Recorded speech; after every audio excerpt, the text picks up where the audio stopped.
प्रिय छात्रों, ज्ञानदूत कार्यक्रम में आपका हार्दिक स्वागत है। मैं डॉक्टर सुरेंद्र सिंह चारण से आचार्य अर्थशास्त्र। आज हम देखेंगे परिवर्तनशील अनुपातों का नियम।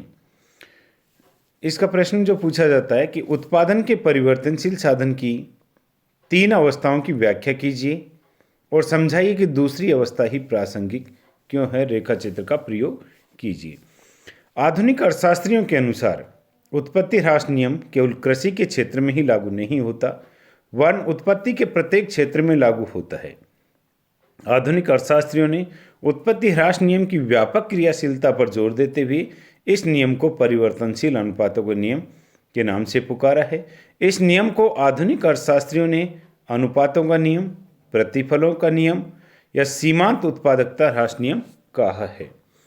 आधुनिक अर्थशास्त्रियों का मत है कि यह नियम यह प्रकट करता है कि उत्पादन के साधनों के संयोग में अगर अन्य साधनों को स्थिर रखकर एक साधन की मात्रा में वृद्धि की जाए तो एक सीमा के बाद सीमांत उत्पत्ति क्रम से घटती जाती है। परिवर्तनशील अनुपातों का नियम का आशय यह है कि एक स्थिर साधन के साथ एक परिवर्तनशील साधन लगाने से साधनों का अनुपात बदल जाता है और हम उसका प्रभाव उत्पत्ति की मात्रा पर देखते हैं। यह प्रभाव बढ़ते हुए प्रतिफल, समान प्रतिफल व घटते हुए प्रतिफल तीनों रूपों में प्रकट हो सकता है, लेकिन बढ़ते हुए प्रतिफल शुरू में एक सीमा तक ही मिलते हैं और अंत में घटते हुए सीमांत प्रतिफलों की स्थिति आ जाती है। अतः मूलतः परिवर्तनशील अनुपातों के नियम में ह्रासमान प्रतिफल का नियम ही समाया हुआ है, इसलिए दोनों को एक ही नाम से जाना जाता है। यह अल्पकाल में लागू होता है। इसमें एक स्थिर साधन के साथ एक परिवर्तनशील साधन की बढ़ती हुई मात्राएं लगाई जाती है, जिसमें एक सीमा के बाद सीमांत भौतिक उत्पत्ति घटने लगती है।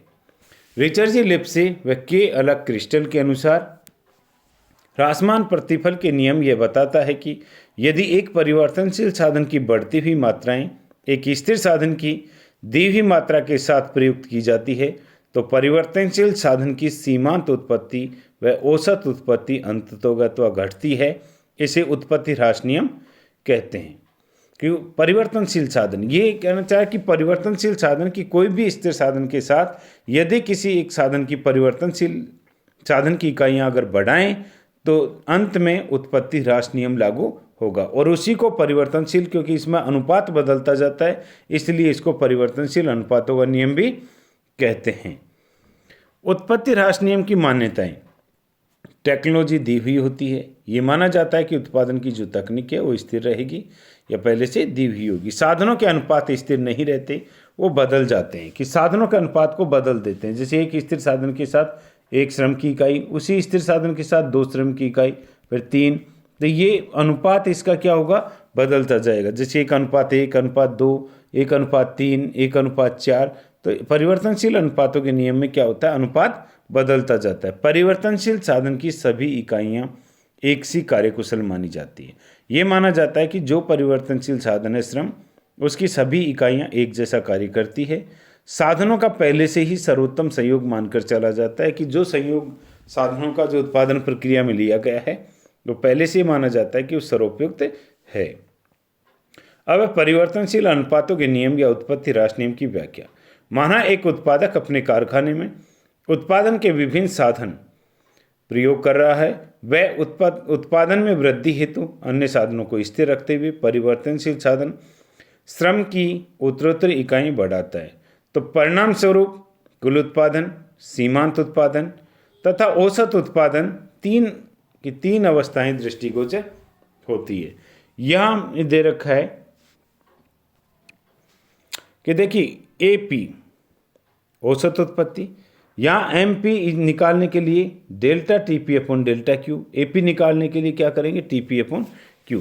परिवर्तनशील अनुपातों के नियम के लिए 3 अवस्थाओं के लिए तालिका बनाते हैं। पहले श्रम की इकाई, कुल उत्पादन, सीमांत उत्पादन, औसत उत्पादन और लास्ट में लेंगे उत्पादन की अवस्थाएं। देखिए यहाँ श्रम की इकाइयाँ जो 1 से 9 तक, ठीक है। इसके बाद टीपी, एमपी, एपी। सबसे पहले हम इस तालिका में जो बनाएंगे उसमें देखिए टीपी की बना सकते हैं। एमपी कि 10, 20, 30 3 इकाई तक 10-10 बढ़ाएंगे, फिर 10-10 कम करते जाएंगे। 20 में से 10 गए 10, फिर 0, -10, -20 और -30। जो सीमांत इकाई ज्ञात होगी उससे हम इसको 10 में 10 और 10 में अगर हम 20 जोड़ते हैं तो 30, 30 में अगर 30 जोड़े 60, 60 में अगर 20 जोड़े 80, 80 में 10 जोड़े 90, 0 जोड़े 90 और यहाँ 10 माइनस करेंगे तो 80, 20 माइनस करेंगे 60 और 30 माइनस करेंगे तो 30। तो इससे हम कुल उत्पत्ति ज्ञात कर सकते हैं। तो सबसे पहले हम निकालेंगे जो आसानी से याद रखने के लिए कि सीमांत उत्पत्ति, और सीमांत उत्पत्ति के बाद हम इसमें निकालेंगे कुल उत्पत्ति। सीमांत उत्पत्ति ज्ञात करने के लिए प्रारंभ में 10, 20, 30 3 इकाई तक हम बढ़ाएंगे और फिर 20, फिर 10-10 इकाइयाँ इसमें कम करते ला जाएंगे और इनको अगर जोड़ देंगे सीमांत इकाइयों को तो कुल उत्पत्ति ज्ञात होगी। सीमांत उत्पत्ति ज्ञात करने के लिए टीपी जो कुल उत्पत्ति है उसमें जो श्रम की इकाई है, यहाँ क्यू दे रखा है या इसको एल कह सकते हैं हम, तो इसका श्रम की इकाइयों का भाग दें, यानी 10 में 1 का भाग दें, 30 में 2 का भाग दें, 60 में 3 का भाग दें, 80 में 4 का, 90 में 5 का, 90 में 6 का, फिर 80 में 7 का, 60 में 8 का और 30 में 9 का। तो ये हमारे पास इधर औसत उत्पत्ति ज्ञात होती है। इसे हम 3 अवस्थाओं में बदलना है।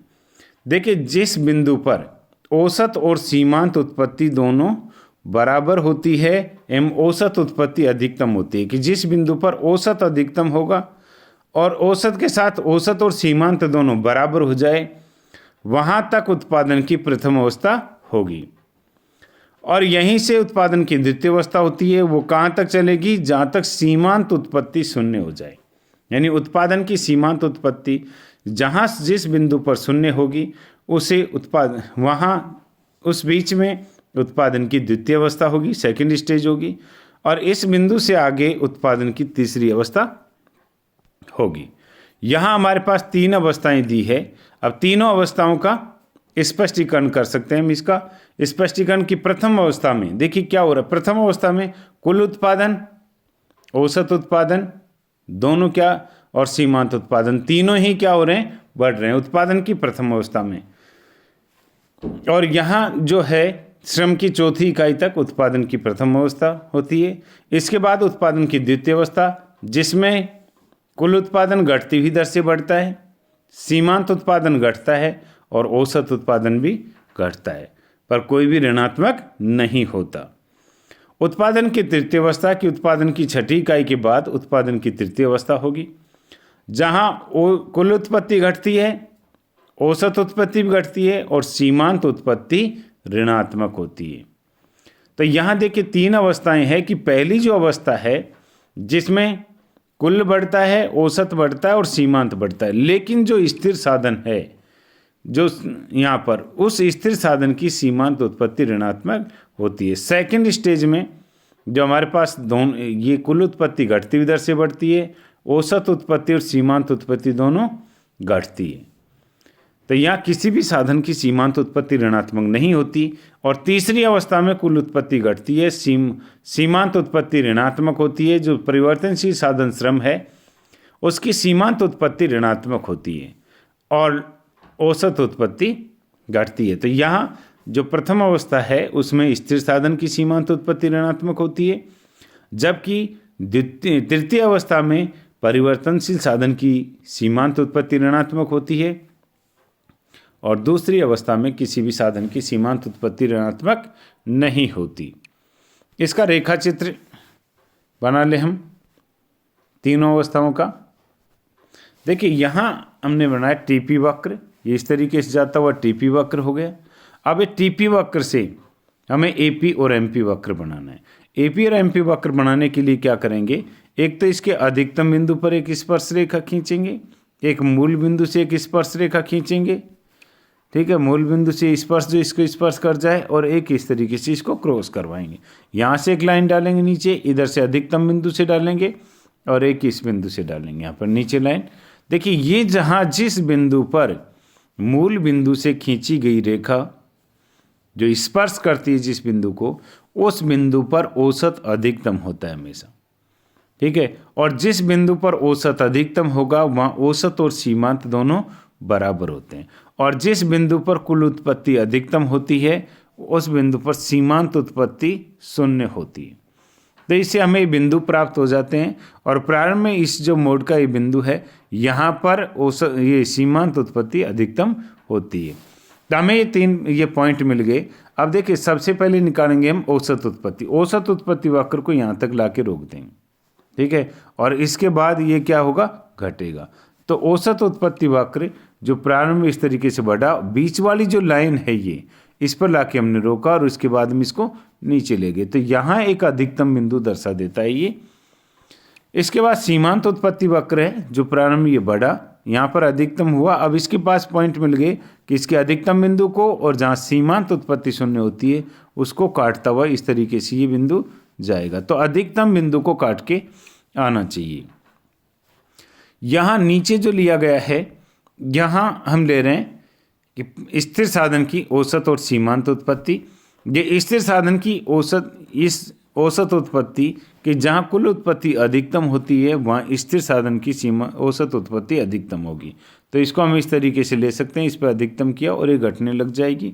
देखिए इस बिंदु से पहले जैसे बताया कि उत्पादन की प्रथम अवस्था में, ये यहाँ से प्रथम अवस्था है, इसको O से L2 तक, यहाँ से यहाँ तक उत्पादन की प्रथम अवस्था है कि जिस बिंदु पर औसत उत्पत्ति अधिकतम होती है और औसत और सीमांत दोनों जिस बिंदु पर बराबर होती है वहाँ तक उत्पादन की प्रथम अवस्था होती है। इस प्रथम अवस्था में जो स्थिर साधन है उसकी सीमांत उत्पत्ति क्या होती है, यहाँ पर ऋणात्मक होती है। और ये जो उत्पादन की द्वितीय अवस्था है इसमें इस स्थिर साधन की सीमांत उत्पत्ति बढ़ती हुई होती है, ठीक है, और तीसरी अवस्था में ये घटने लग जाती है। तो यहाँ हमने तीन अवस्थाओं में बांटा, तीन स्टेज होगी यहाँ पर। फर्स्ट स्टेज यहाँ से यहाँ तक, सेकंड स्टेज जहाँ पर औसत सीमांत उत्पत्ति शून्य होती है L2 तक, और इसके बाद थर्ड स्टेज उत्पादन की होगी। यहाँ हम तीनों उत्पादनों की जो अवस्थाएं हैं उसकी अलग अलग से हम व्याख्या करें। देखिए यहाँ जो हमारे पास ये अवस्थाएं चल रही है इसके यहाँ प्रथम अवस्था, देख प्रथम अवस्था के अलग अलग से हम स्पष्टीकरण देंगे इस तरीके से कि प्रथम अवस्था, द्वितीय अवस्था, तृतीय अवस्था, कि O बिंदु से और L1 बिंदु तक, L2 बिंदु तक, यहाँ से O से L2 बिंदु तक उत्पादन की प्रथम अवस्था होगी। इसमें क्या हो रहा है, उत्पादन की प्रथम अवस्था में ये कुल उत्पत्ति बढ़ रही है, औसत उत्पत्ति बढ़ रही है, सीमांत उत्पत्ति बढ़ रही है, और जो स्थिर साधन है उसकी सीमांत उत्पत्ति क्या होती है, ऋणात्मक होती है। तो यहाँ L2 बिंदु तक उत्पादन की प्रथम अवस्था समाप्त होगी। उत्पादन की द्वितीय अवस्था में कुल उत्पत्ति घटती हुई दर से बढ़ती है, औसत उत्पत्ति और सीमांत उत्पत्ति दोनों घटती है लेकिन धनात्मक होती है, और स्थिर साधन की सीमांत उत्पत्ति भी बढ़ती हुई होती है। तो यहाँ से L2 से L3 तक उत्पादन की द्वितीय अवस्था होगी। उत्पादन की जो तृतीय अवस्था है जिसमें कुल उत्पत्ति घटती है, औसत उत्पत्ति घटती है और सीमांत उत्पत्ति ऋणात्मक होती है, और इधर से स्थिर साधन की औसत और सीमांत उत्पत्ति दोनों घटने लग जाती है। एक प्रश्न पूछा जाता है इसमें कि एक उत्पादक उत्पादन की कौन सी अवस्था में रहना पसंद करता है और क्यों। तो एक उत्पादक उत्पादन की द्वितीय अवस्था में रहना पसंद करता है क्योंकि प्रथम अवस्था में जो स्थिर साधन है उसकी सीमांत उत्पत्ति ऋणात्मक होती है, और जबकि तृतीय अवस्था में परिवर्तनशील साधन की सीमांत उत्पत्ति ऋणात्मक होती है। लेकिन उत्पादन की द्वितीय अवस्था में किसी भी साधन की सीमांत उत्पत्ति ऋणात्मक नहीं होती, अतः एक उत्पादक उत्पादन की द्वितीय अवस्था में रहना पसंद करता है। तो इस प्रश्न में जैसे हमसे पूछा गया कि उत्पादन के परिवर्तनशील अनुपातों के नियम की व्याख्या कीजिए, तो इसके अंदर क्या हम इस तरीके से टेबल बना देंगे। ये जो टेबल बनी है ये प्रथम और द्वितीय तृतीय अवस्थाओं का वर्गीकरण कर देंगे, यहाँ पर इसकी व्याख्याएं स्पष्टीकरण दे देंगे, और इसके बाद हम इसका रेखा चित्र बनाते हैं। रेखा चित्र बना करके इनकी तीन अवस्थाओं की व्याख्या कर देते हैं। फिर ये पूछा गया था कि उत्पादन कि कौन सी अवस्था अधिक उपयुक्त है और इस द्वितीय अवस्था ही सर्वाधिक उपयुक्त क्यों मानी जाती है। तो इसका आपको बताया कि प्रथम अवस्था जिसके अंदर जो स्थिर साधन है उसकी सीमांत उत्पत्ति ऋणात्मक होती है, जबकि तृतीय अवस्था में जो परिवर्तनशील साधन है श्रम, उसकी सीमांत उत्पत्ति ऋणात्मक होती है, जबकि उत्पादन की द्वितीय अवस्था में किसी भी साधन की सीमांत उत्पत्ति ऋणात्मक नहीं होती। अतः एक उत्पादक उत्पादन की द्वितीय अवस्था में रहना पसंद करता है। अब है उत्पत्ति राशि नियम या परिवर्तनशील अनुपातों के क्रियाशील होने के कारण या दशाएं, कि एक या एक से अधिक साधनों की स्थिरता होने पर ही यह नियम लागू होगा। यानी कोई भी एक साधन अगर स्थिर होगा और उसके साथ हम परिवर्तनशील साधन की इकाइयां बढ़ाएंगे तो ये नियम लागू होगा, अन्यथा नहीं। उत्पत्ति के साधनों में प्रतिस्थापन की लोच सीमित होती है, यानी उसको प्रतिस्थापन कम मात्रा में हम कर पाते हैं। साधनों की कमी या स्थिरता के कारण या उत्पत्ति कला या तकनीकी में सुधार के अभाव के कारण, कि जैसे मान्यता में लिया कि तकनीकी में किसी प्रकार का परिवर्तन नहीं होता या कोई भी सुधार संभव नहीं हो, तो ऐसी स्थिति में यदि तकनीकी में सुधार हो गया, जो राष्ट्र नियम की जो मान्यताएं ली हमने वो बंद हो जाएगी और राष्ट्र नियम लागू नहीं होगा। अब है अल्पकाल में यदि कोई फर्म अपनी उत्पादन क्षमता से भी अधिक उत्पादन करती है तो ये नियम लागू नहीं होता। जैसे कोई भी फर्म है, जितनी उसकी उत्पादन क्षमता है उसके अकॉर्डिंग वो उत्पादन करे, अगर उस क्षमता से बाहर उत्पादन करेगी और ज़्यादा उत्पादन, तो राष्ट्र नियम लागू संभव नहीं है। उत्पत्ति के साधन एक दूसरे के अपूर्ण स्थानापन्न है, कि उत्पत्ति के साधनों को एक दूसरे की जगह काम में पूर्ण रूपेण से नहीं लिया जा सकता, कि अपूर्ण स्थानापन्न होते हैं। इसी के कारण से उत्पत्ति राष्ट्र नियम लागू होता है। अब है उत्पत्ति राष्ट्र नियम के उपयोग एवं महत्व, कि यह अर्थशास्त्र का आधारभूत नियम होता है, कि यानी कोई भी ऐसा सिद्धांत नहीं जहाँ पर, या कोई भी ऐसा क्षेत्र नहीं जहाँ पर उत्पत्ति राष्ट्र नियम लागू नहीं होता।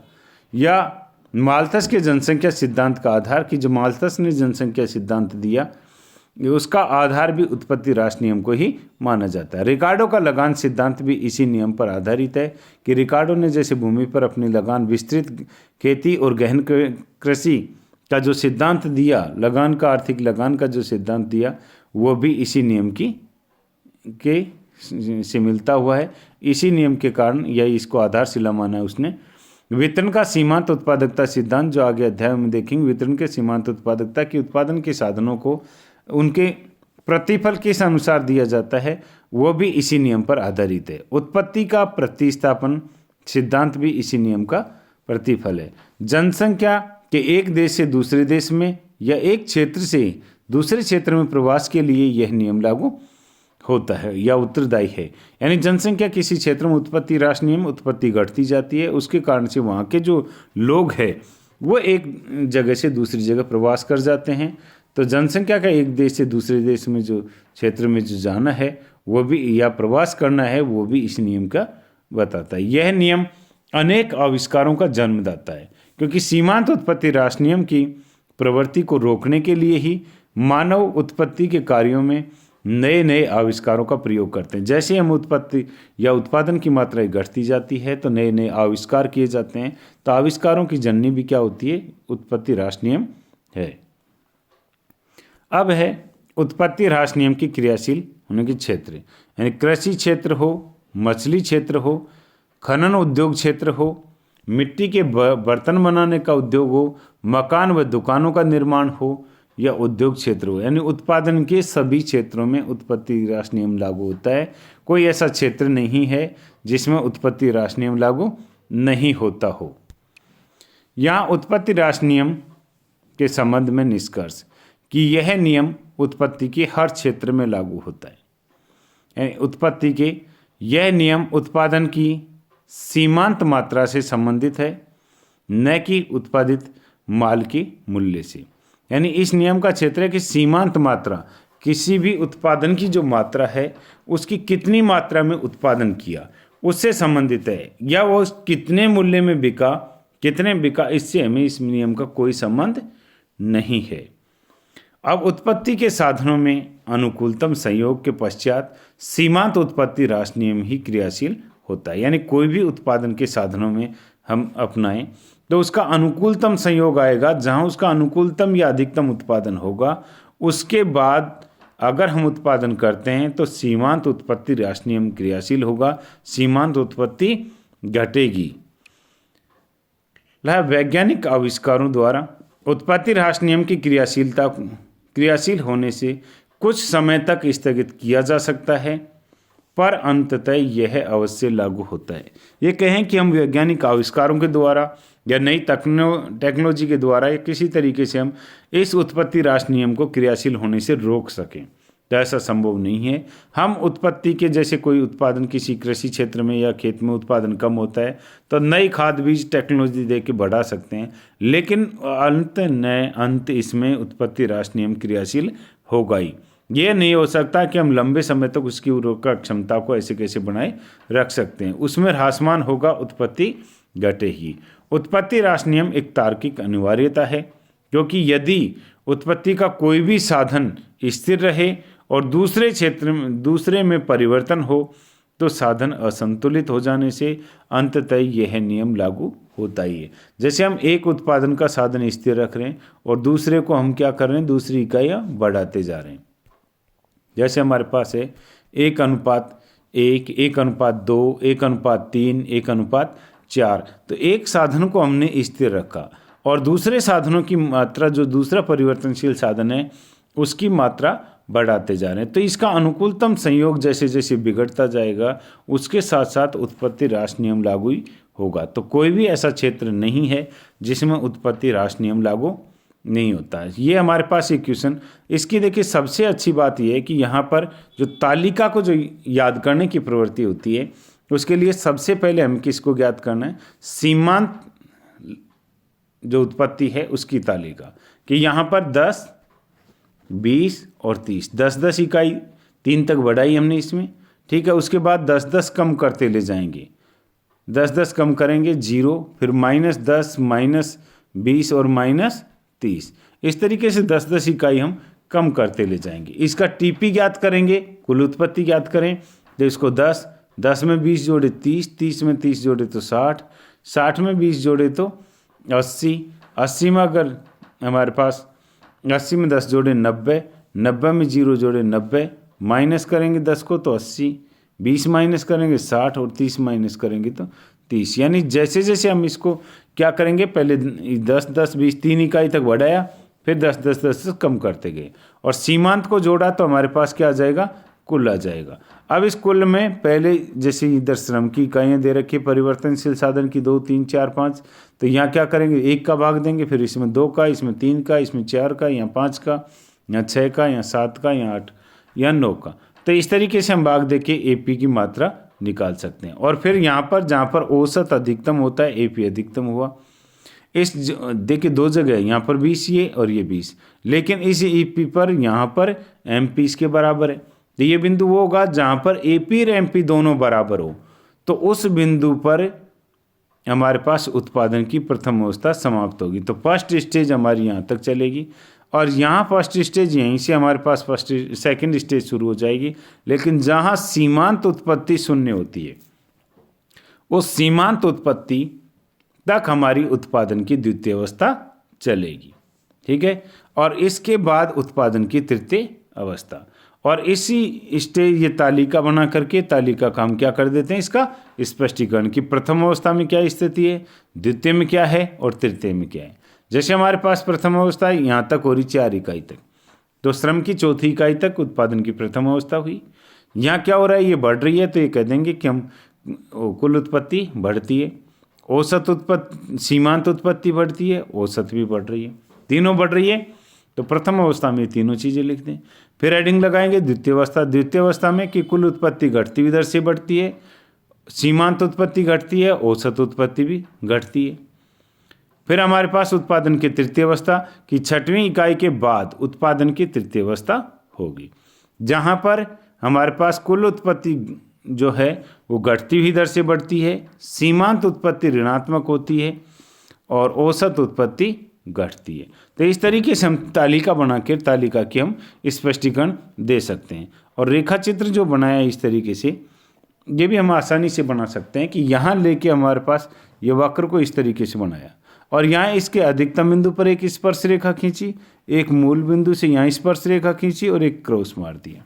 यहाँ से हमने क्या किया, ये जो स्पर्श रेखा खींची यहाँ तक, तो लास्ट वाले जो हमारा बिंदु है यहाँ से देखिए ये रेखाएं जिस तरीके से खींची, तो यहाँ से एक लाइन तो यहाँ से डाल दी पूरी, दूसरी लाइन जो स्पर्श किया बिंदु, यहाँ से स्पर्श रेखा डाल दी हमने, और तीसरी ये जो क्रॉस किया यहाँ से डाल दी। अब यहाँ से क्या करेंगे हम, औसत उत्पत्ति निकालनी। तो औसत उत्पत्ति वक्र हमें पता है कि औसत और सीमांत दोनों यहाँ बराबर होते हैं, तो यहाँ से लाइन डाली हमने और इसको निकाल करके यहाँ पे मिला दिया, इधर अधिकतम किया और अधिकतम करके यहाँ पर घुमा दिया इसे। ऐसे सीमांत इसके ऊपर से ले गए, इधर से क्रॉस किया और ये इधर सीमांत यहाँ अधिकतम होती है कुल उत्पत्ति, वहाँ सीमांत शून्य होती है, तो इस सीमांत को शून्य करना है। और यहाँ जो कुल उत्पत्ति अधिक होती है वहाँ जो स्थिर साधन की औसत उत्पत्ति अधिकतम होती है, तो इसलिए इसको इस तरीके से लाएं और यहाँ पर अधिकतम कर दें। और सीमांत इससे पहले ऋणात्मक होती है जो स्थिर साधन की, तो इसको घुमा के यहाँ से ले गए। ये हम आसानी से इसको बना करके और वही तीन अवस्थाओं में बांट सकते हैं कि प्रथम, द्वितीय और तृतीय। देखिए इसी रेखा चित्र को देख के हम इसको स्पष्टीकरण कर सकते हैं। यहाँ पर इसका यहाँ जो हमारे पास है कि प्रथम अवस्था कहाँ तक हुई, L2 तक, द्वितीय अवस्था L2 से L3 तक, और तृतीय अवस्था L3 के बाद जो प्रवृत्ति हमारे पास इसमें हुई कि ये बढ़ रहा है, तो इसको ये दोनों बढ़ रहे हैं, औसत और सीमांत दोनों बढ़ रहे हैं, और स्थिर साधन की सीमांत उत्पत्ति ऋणात्मक होती है। दूसरी अवस्था में कि कुल उत्पत्ति घटती हुई दर से बढ़ती है, औसत और सीमांत दोनों घटती है लेकिन धनात्मक होती है, स्थिर साधन की सीमांत उत्पत्ति बढ़ती है। और तीसरी अवस्था में कि कुल उत्पत्ति घटती है, औसत घटती है, सीमांत उत्पत्ति ऋणात्मक होती है, और स्थिर साधन की सीमांत उत्पत्ति।